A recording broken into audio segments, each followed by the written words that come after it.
નમસ્કાર. આજ રોજ સદભાવના વૃદ્ધાશ્રમમાં અમારા વડીલ છે જે સદભાવના વૃદ્ધાશ્રમમાં દાદા 6-7 મહિનાથી આશ્રમમાં કેટલા મહિના? 1 વર્ષ થઈ ગયું. 1 વર્ષથી આશ્રિત છે, જેમને ગોળો ભાંગી ગયો હતો. દાદા કયા પગનો ગોળો ભાંગ્યો? જમણા પગનો ગોળો ભાંગી ગયો હતો. તો સદભાવના વૃદ્ધાશ્રમમાં આવ્યા બાદ દાદાનું ઓપરેશન થયું છે. આટકોટ ડોક્ટર ઉમંગ વઢેરા સાહેબ ડોક્ટર છે જેમને દાદાનું ઓપરેશન કરેલું છે કેડી પરવાડિયા હોસ્પિટલમાં. તો દાદા શું રિવ્યુ આપશો તમે? બસ હું સાહેબને વિનંતી કરું કે મને સરસ ઓપરેશન કરીને મને ચાલતો કરી દીધો, એ બદલ આભાર અને વિનંતી. મેં 2 હોસ્પિટલમાં તપાસ કરાવી પણ કાંઈ સરખું થયું નહીં. એટલે પછી મને એક ભાઈએ કાર્ડ આપ્યું કે તમે આ ભાઈ પાસે જાઓ, ત્યાં એ ડૉક્ટર છે એ કરી આપશે તમને. એટલે એ કાર્ડ લઈને હું ત્યાં એમની પાસે ગયો. સાહેબ કે આપણે ત્યાં ઓપરેશન થઈ જશે, એટલે એને વિધિ ચાલુ કરીને મને ચાલતો કરી દીધો.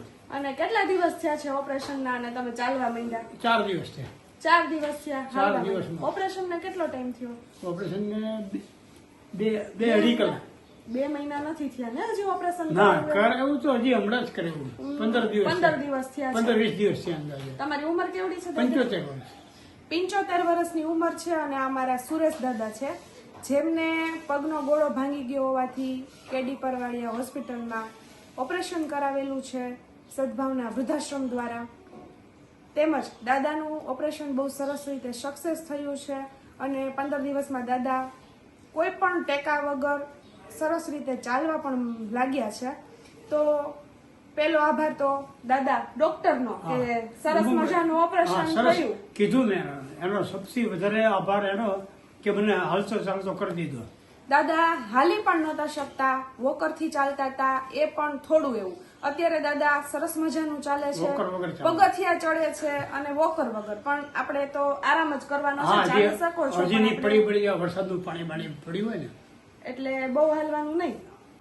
તો અહીં સદભાવના વૃદ્ધાશ્રમમાં કોઈ પણ પથારીવશ વડીલ હોય કે 70-80 વર્ષની ઉંમર થઈ ગઈ છે, પરિવારમાં કોઈ છે નહીં, એકલા છે, કોઈ ગંભીર બીમારી છે અથવા તો હાથ પગ ભાંગી ગયા છે, શરીરના કોઈ પણ ભાગમાં ઈજા પહોંચેલી છે, તો આવા વડીલોની સદભાવના વૃદ્ધાશ્રમ સાર સંભાળ લે છે, એમની દવા કરાવે છે, ઓપરેશન કરાવે છે, તેમજ આવું સરસ ધ્યાન રાખી અને ઓપરેશન પણ સરસ રીતે કરાવી દે છે. તો આ વિડીયો જોનાર તમામ વ્યક્તિને એક વિનંતી છે કે કોઈ પણ નિરાધાર વડીલો આપની આજુબાજુમાં આવે તો એમને સદભાવના વૃદ્ધાશ્રમ સુધી જરૂરથી પહોંચાડજો. કેડી પરવાડિયા હોસ્પિટલનો સદભાવના વૃદ્ધાશ્રમ તેમજ તમામ વડીલો અને દાદા તરફથી ખૂબ ખૂબ આભાર.